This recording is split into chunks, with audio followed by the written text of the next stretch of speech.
त्यांनी सत्तेच्या कार्यकाळात नेमकं काय केलं त्याचा हिशोब जनतेनं ओळखला आणि म्हणून मला दुर्दैवाने या ठिकाणी हे मांडावंसं वाटतं की त्यांच्या सत्ताधीशांना ज्या आज त्यांना औषधाला देखील राहत नाही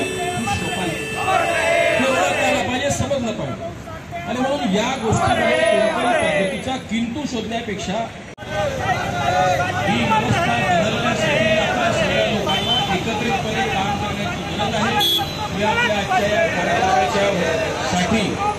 ज्या पद्धतीनं किशोर बेहेडजींनी आणि त्यांच्या संपूर्ण पुढाकार घेतला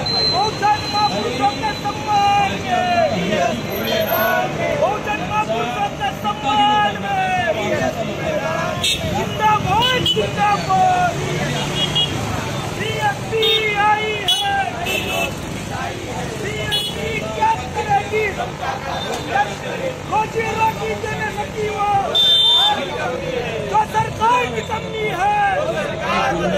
जिंदाबाद जिंदाबाद.